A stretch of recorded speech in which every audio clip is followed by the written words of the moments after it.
Salut les amis, c'est Feng, bienvenue à tous dans cette nouvelle revue d'analyse hebdomadaire. Alors nous sommes le 17 août 2019, j'espère que vous passez un excellent week-end. Donc on va voir dans un premier temps comme d'habitude les projections de la semaine dernière, ce que ça a donné sur les marchés. Et dans un deuxième temps, on va préparer les projections pour la semaine qui vient. Allez, c'est parti. Too many thoughts on my mind, I can't sleep at night, so I just keep writing. I don't need no help, I don't need opinions, so don't waste my time then. I just been living online, my city don't show me no love and that's fine. Alors comme d'habitude, juste avant de commencer, n'hésite pas à mettre un petit pouce bleu si tu apprécies mon travail, ça te prend quelques secondes et ça me permet de développer la chaîne, je t'en remercie par avance. Alors on commence par EURUSD, et EURUSD on a une belle chute, un beau rejet des 1,12 institutionnels, rejet même des 1,1250. Donc le scénario n'est pas mis donc sur le graphique par rapport aux projections de la semaine dernière. Si tu fais partie du groupe privé, donc des insiders, par contre le 6 août tu as dû voir dans le canal Discord que j'ai annoncé ce setup de rejet des 1,1250, rejet des 1,12 et en même temps un setup de mean reversion, de suivi de tendance par rapport à la zone d'équilibre. Donc le setup, c'est vrai qu'il fallait être patient parce qu'il commençait, il a payé que récemment, mais donc le setup était complètement valable et c'est là où on voit qu'en swing il faut vraiment être patient et continuer de faire confiance à nos setups. Quand on vend un rejet des 1,12 à la vente, tant que le prix n'a pas cassé et retesté les 1,1250, voire même le point pivot mensuel qui est ici, le setup est toujours valable. Donc il faut être patient et faire confiance à son setup et laisser le temps donc à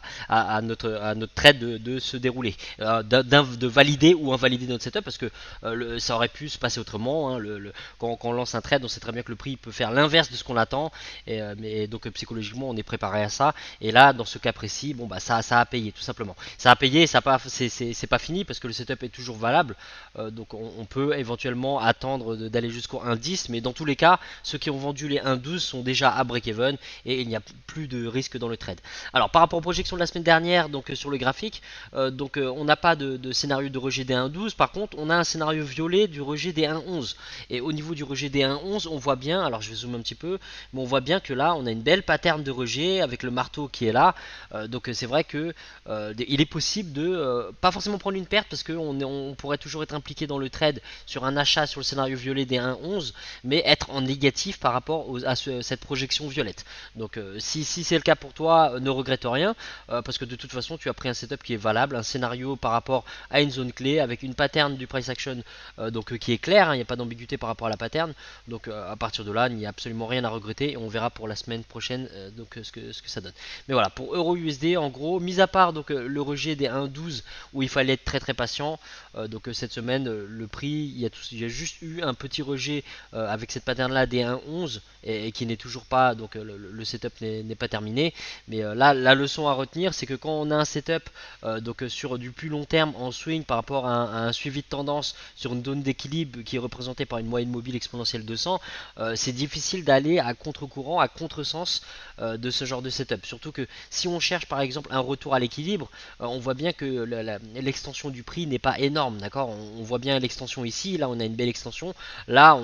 on est à mi-chemin, on préfère largement que le prix revienne dans cette zone de prix pour chercher un retour à l'équilibre. Donc chercher un renversement sur les 1,11, c'est valable parce que techniquement on a des justifications techniques, mais c'est pas le scénario idéal. Alors GBP USD cette semaine, donc on commence donc entre les instits à 1,20 et 1,21, le prix se met à décoller et rejette des 1,21, donc on a le scénario bleu qui se met en place, pas réellement de pattern clair, mis à part le marteau qui est ici, et encore hein, quand je dis un marteau, quand on regarde bien on a une mèche équivalente des deux côtés, donc c'est même pas un marteau, c'est plutôt un spinning, c'est plus de l'indécision qu'autre chose. Donc en termes de pattern du price action pour une entrée safe, c'est compliqué. Rentrer en agressif sur les 1,21 pourquoi pas, et à ce moment là on a à peu près 60 pips de profit à un moment donné, donc tout dépend. Si tu as eu le temps de te mettre à break-even parce que tu es très prudent, à ce moment là tu sors sans dégâts, mais sinon tu peux prendre tout simplement une perte et il n'y a absolument rien à regretter parce que le scénario bleu était valable et en plus d'être valable, il est dans la tendance par rapport à la structure baissière. Donc le scénario bleu dans un premier temps, on est dans la tendance mais on peut se prendre une perte.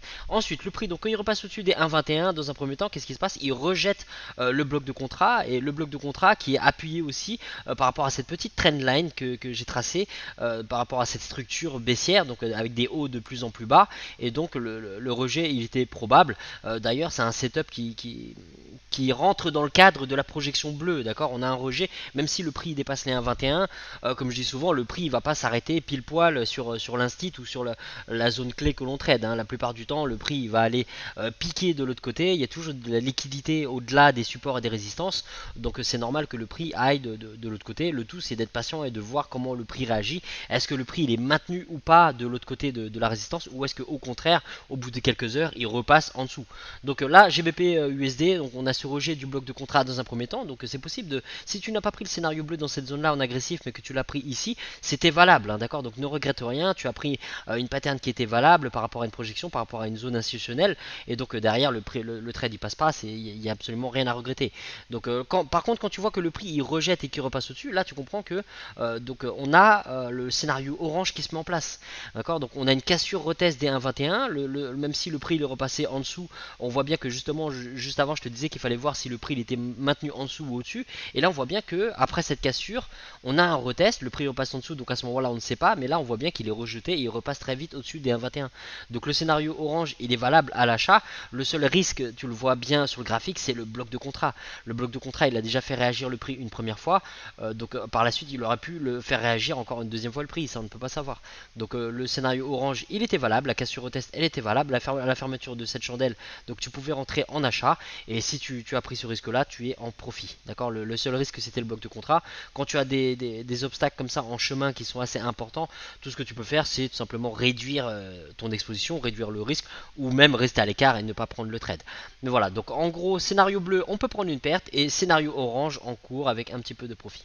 Alors USD/JPY, donc dans un premier temps on a le rejet des 105, scénario vert, sauf que le prix selon les courtiers il est venu toucher ou pas ton instit des 105. Donc là c'était un petit peu compliqué parce que même d'un point de vue des patterns du price action, alors c'est possible que tu aies mis un ordre différé, que tu sois impliqué dans le trade. Si tu trades dans l'agressif, à ce moment là tu te régales, tu as un potentiel de 200 pips, mais si tu trades de manière un peu plus prudente et que tu veux des patterns clairs du price action avant d'entrer, alors on a un petit marteau qui est ici et qui ferme au-dessus du point pivot, donc c'est possible de prendre cette pattern là. Mais en dehors de ça, on n'a pas vraiment de pattern clair, et il est possible que le prix, tu l'aies vu décoller et partir sans toi. Si le prix part sans toi pour un retour à l'équilibre, à ce moment-là, il faut le laisser filer. Je sais que c'est frustrant, mais il vaut mieux respecter sa discipline, son plan, et ne pas courir après ce genre de trade, parce que la plupart du temps, tu peux aussi donc te prendre des revers et regretter d'avoir chassé le prix. Donc là, ensuite, le prix quand il repasse au-dessus des 106, c'est pareil, hein. Là, on a un scénario violet de cassure retest, et donc là, tu vois bien que le prix, à aucun moment il reteste, il part directement. Alors il fait peut-être une petite halte à un moment comme ça, mais il arrive derrière jusqu'au 107 sans t'offrir la possibilité d'attraper un retest pour le scénario violet pour une centaine de pips. Donc une fois de plus, donc tu peux louper ton entrée sur les 105 alors que ça paye, tu peux louper ton entrée sur les 106 alors que ça paye. Et ça c'est une très belle leçon parce que ça nous permet d'apprendre à être exigeant avec notre discipline, avec notre plan de trading. Ça nous apprend donc à ne pas chasser le prix, et donc c'est une belle leçon sur USD/JPY, parce que quand on constate qu'on avait une possibilité de prendre 100 voire 200 pips et que à un détail près on n'a pas pris le trade, et bah ça nous fait grandir dans notre trading, parce que on doit accepter cette situation et se dire que le plus important c'est d'être discipliné et de respecter à fond donc notre plan et les setups qui composent les patterns qui composent notre plan. Donc voilà, ensuite le prix donc il rejette des 107, là c'est pareil, hein, selon ton courtier, ou même si tu as tradé avec un ordre différé, c'est possible qu'en agressif tu as attrapé cette vente donc pour un peu plus de 100 pips, mais sinon en safe on n'a pas de pattern précise au niveau des 107, donc on n'a pas vraiment de possibilité de rentrer de manière prudente sur un rejet des 107. Donc ensuite le prix quand il revient sur les 106, et le scénario de cassure retest violet il arrive à ce moment là, même si le prix il passe en dessous, alors tu as pu rentrer en agressif et être toujours impliqué dedans, parce que bon là le drawdown n'est pas énorme, hein. Tu as à peu près 35 pips de négatif à encaisser pendant un temps. Bon, faut être patient quand même, parce que pendant plus de 24 heures tu as le prix qui fait un semblant de décoller, comme tu peux voir ici. Si tu étais derrière ton graphique, alors là tu es content parce que tu vois pas mal de profit, puis finalement ça ferme comme ça, ça fait plutôt peur. Quand tu vois ce genre de pattern, tu as même plutôt envie de vendre en dessous des 106 en sachant que la tendance elle est baissière, donc là tu te dis bon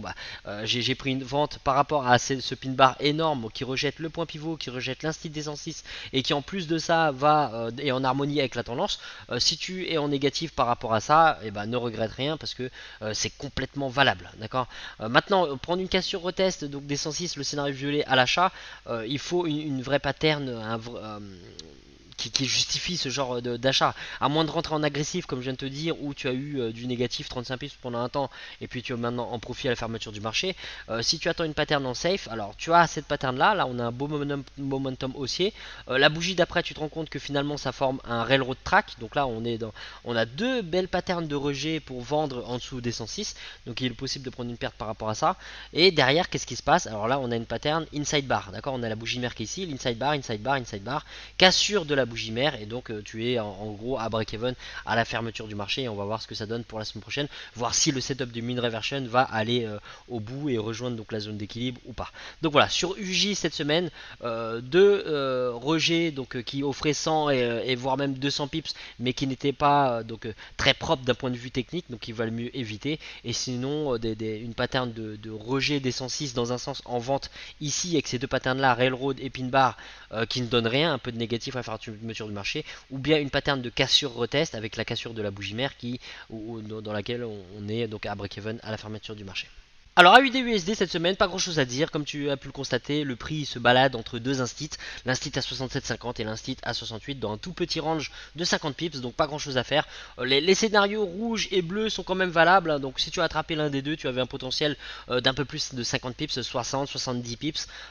comme tu peux le voir, hein, le scénario bleu, on a un rejet qui est arrivé jusqu'ici d'à peu près 70 pips, et le scénario rouge c'est pareil, le prix l'a chuté jusqu'ici pour à peu près 70 pips aussi, donc de quoi se mettre à break-even et se faire sortir à break-even, ou si tu es encore impliqué dedans, et fais confiance à ton setup. Mais donc voilà, pas grand chose à dire sur AUD-USD. On va voir cette semaine éventuellement si ce range se casse pour une cassure au test des 68 ou une cassure au test des 67,50. On va tout simplement répercuter nos scénarios, on verra ça en deuxième partie. Alors NZD-USD cette semaine, donc pire qu'AUD-USD, on a aussi un petit range mais aucune possibilité de s'impliquer parce que le prix à aucun moment il est parti travailler nos zones clés, donc institutionnelles à 64 ou 65. On voit une progression lente, une chute lente de NZD-USD, alors on a des patterns dans tous les sens et ces patterns là de manière isolée ne nous intéressent pas parce que là on voit bien qu'on a, comme tu peux le voir, un pin bar haussier ici, 4 heures après on a un pin bar baissier, donc c'est vraiment du grand n'importe quoi et ça ne nous intéresse pas de regarder les mouvements du prix à l'intérieur de ce range. Donc voilà, cette semaine sur NZD-USD, pas grand chose à dire. J'espère pour toi que c'est pas la paire sur laquelle tu étais concentré parce que le prix il est vraiment resté dans une toute petite consolidation. Et cette semaine, comme pour AUD-USD, on va répercuter nos setups sur les mêmes zones clés. On va attendre de voir si le prix vient travailler les 64 ou les 65. Mais en tout cas, cette semaine, on reste discipliné sur NZD-USD. L'avantage en swing, c'est aussi ça, c'est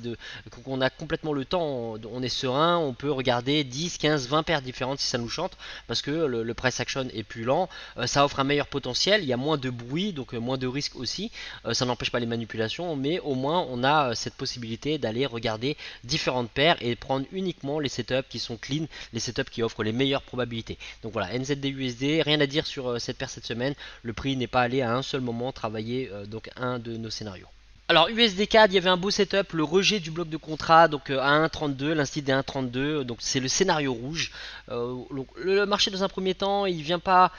directement dessus, hein, donc oui, on a un petit rejet ici, mais dans un premier temps, qu'est-ce qui se passe? Si on regarde bien, le prix il décolle, ok, et il va quasiment jusqu'au 1,33. Donc là, on a pas de retest, on n'a rien, on n'a aucune possibilité de se positionner sur un achat sur le scénario vert, et le prix derrière, il se remet à chuter jusqu'au 1,32. Donc là, on a une belle pattern, on a ce pin bar qui rejette des 1,32. Le risque c'est quoi? C'est la proximité avec l'instit des 32,50. Donc si tu es rentré en agressif, tu as un potentiel de 140 pips jusqu'au bloc de contrat appuyé par un point pivot mensuel. Je vais relever ça qu'on voit bien le point pivot. Voilà, donc tu as un point pivot mensuel qui est ici et donc c'était une bonne raison technique de verrouiller du profit, se mettre à break-even, voire même clôturer sa position. Donc voilà, sur le scénario rouge cette semaine sur USD-CAD, rejet des 1,32. Si tu as eu la patience, tu avais la possibilité d'attraper 140 pips en agressif et donc un petit peu moins si tu rentres en safe, soit sur ce pin bar, soit sur l'inside bar qui est ici, hein, comme tu peux voir la bougie mère elle est ici, inside bar, inside bar, inside bar, cassure de la bougie mère par le haut, tu rentres ici à l'achat,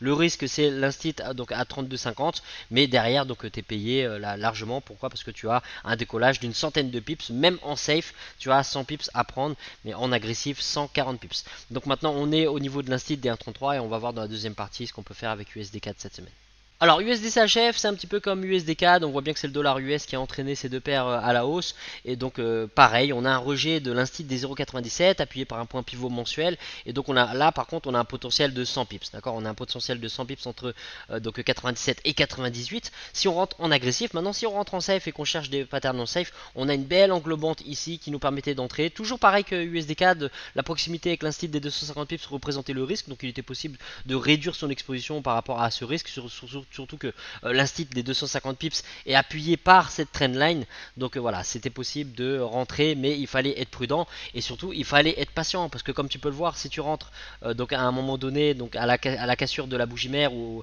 pas la cassure de la bougie mère, à la fermeture de l'englobante, pardon. Si tu rentres à la fermeture de l'englobante, et bah comme tu peux le voir, le prix il retrace derrière, il vient et il vient même donc en négatif. À un moment donné, tu es en profit, tu vois du négatif, et si comme par hasard tu te mets devant ton graphique à ce moment-là, tu check ton setup et que tu te rends compte que le prix il est ici, et bah là tu te dis mince, le prix il est en train de se retourner à cause de la trendline, etc. Et c'est là où tu te rentres dans le micromanagement et tu fais des bêtises. Donc là, tu vois, c'est un cas précis où on voit bien que la leçon à retenir, c'est qu'en swing, il faut faire confiance à son setup. Tant que ta zone d'invalidation n'est pas touchée, ton setup il est toujours valable. Donc imagine si cette bougie là te fait peur parce qu'elle est toute rouge, elle arrive jusque là à un moment donné, et toi tu te dis bah non, là tu commences à te dessiner des films dans ta tête et tu te dis bah non, mais en fait le prix il rejette de l'instit des 250 pips, il vaut mieux que je ferme. Tu avais un peu de profit, t'es en négatif, tu te dis je préfère fermer un peu de négatif que prendre une grosse perte, tu fermes ton trade en négatif et tu vois à la fermeture de la bougie ce genre de pin bar. Bah t'es dégoûté parce que tu te dis mais j'étais dans le bon sens, tout ce que j'avais à faire c'est de ne pas y toucher. Le setup était toujours valable, d'accord. Donc quand tu prends un rejet des 97 à l'achat, mais ta zone d'invalidation elle est en dessous de l'instit ici à 50, d'accord, 96,50 l'instit intraday, et quand tu vois que tu as un point pivot mensuel qui est tout près, et bah tu décales ton stop loss de quelques pips en dessous parce que ça rajoute une barrière technique supplémentaire, d'accord. Donc quand tu vois ce genre de pattern, même si admettons cette bougie avait fermé complètement rouge à ce niveau là, le prix il est quand même au-dessus de l'instit des 97. Toi ton but c'est d'acheter un rejet au-dessus des 97. Tu as une grosse bougie rouge qui ferme et qui ferme au-dessus des 97. Tu n'as absolument aucune raison de fermer ton trade. D'accord. Donc si tu as pris un achat de rejet par rapport au 87, tu fais confiance à ton setup, tu es patient et derrière donc là c'est le genre de cas où tu es largement en profit à la fermeture de la semaine. Alors si tu es rentré en agressif, tu as 100 pips de profit. Si tu rentres donc en plus safe, donc à partir de la fermeture de l'englobante ici, et bah tu as à un moment donné 70-80 pips, tu es à break-even, tu pas forcément verrouillé ton trade, tu es encore impliqué dedans, mais tu es largement en profit. Et aussi si tu n'étais pas impliqué dans ces setups là, bah maintenant on arrive sur un scénario orange où on a un rejet dès 98. Donc quand on regarde, alors c'est un petit peu plat, mais on voit quand même que la zone d'équilibre elle penche vers le bas, donc on a une tendance qui est quand même baissière, donc on pourrait avoir un setup de suivi de tendance, mean reversion suivi de tendance pour un sell à ce moment là.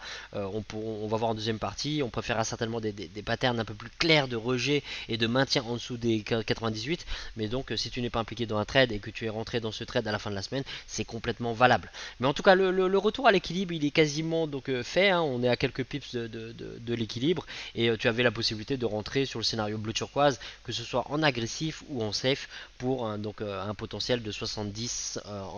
pips en safe et 100 pips en agressif. Alors EURUSD pour cette semaine, après le rejet donc des 1.12, on arrive maintenant sur l'instit des 1.11 et le prix semble rejeter pour l'instant les 1.11. On a une petite cassure, le prix est passé en dessous et donc là on est au niveau du retest, hein. Donc là on pourrait avoir donc un scénario de retest. Pour une entrée agressive on rentre déjà en vente et pour une entrée plus safe, et bah comme tu peux le voir sur la dernière bougie, on a une situation d'inside bar, on a un harami et donc la cassure de la bougie mère, cette bougie là sera déterminante tout simplement parce que le prix va repasser au-dessus de l'instit ou bien continuer sa progression, et donc la progression vers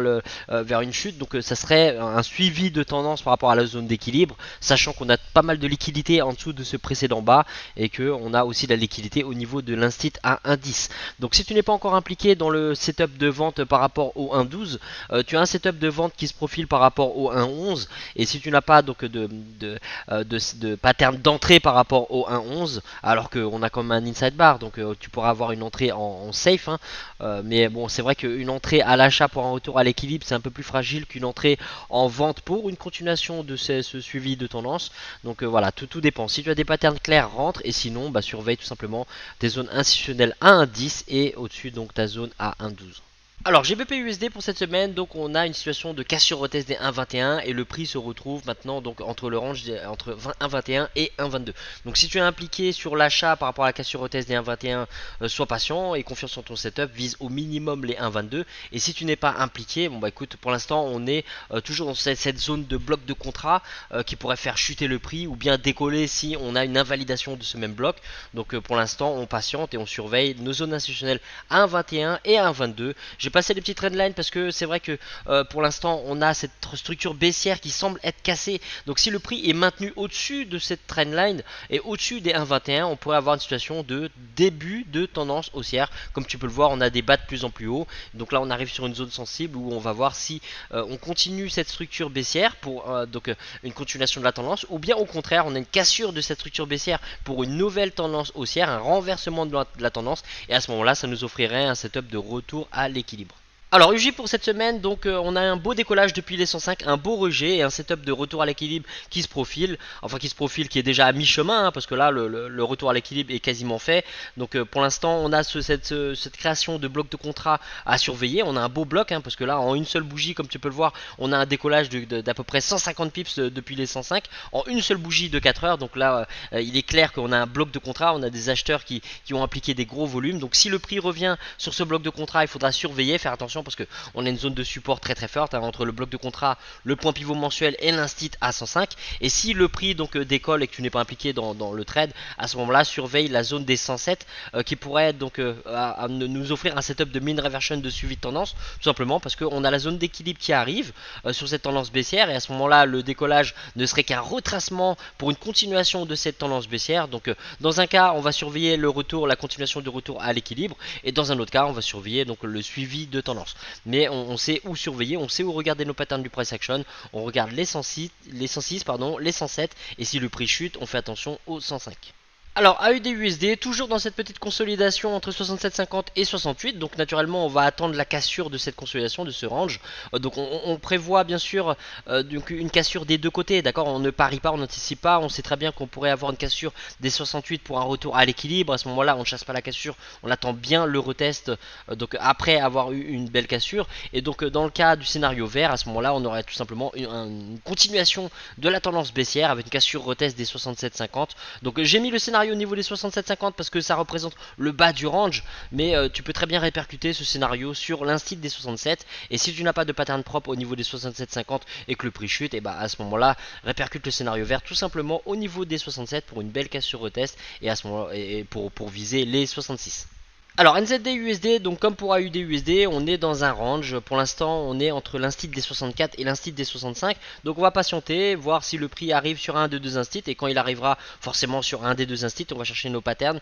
pour chercher soit un maintien dans ce range des 64-65, soit tout simplement une cassure retest pour une continuation de la tendance ou un retour à l'équilibre. Alors prudence par rapport au setup de retour à l'équilibre, le scénario violet. Tu vois tout de suite pourquoi. On a un bel obstacle avec ce bloc de contrat baissier énorme qui était vraiment brutal. Donc même si on a une cassure, même si on a un beau retest et une belle pattern du price action de rejet pour un maintien au-dessus des 65, on va se méfier parce que le prix pourrait tout simplement se renverser, se retourner à cause de ce bloc de contrat, d'autant plus que la zone d'équilibre arrive donc à un peu de retard, mais arrive sur ce même bloc de contrat, ce qui rajouterait encore de la confluence par rapport à cette zone de résistance. Donc voilà, surveille tout simplement dans un premier temps les 64 et les 65, et si tu prends une cassure retest, donc le scénario bleu à la vente, tu fais attention au point pivot mensuel, tu attends après le retest une fermeture en dessous du point pivot, et dans un cas donc de retour à l'équilibre pour un décollage, scénario violet, tu réduis ton exposition, tu fais attention, tu restes attentif au price action arrivé dans ce bloc de contrat. Alors USD4 pour cette semaine, on a le respect de cette structure haussière, donc avec le rejet par rapport au bloc de contrat,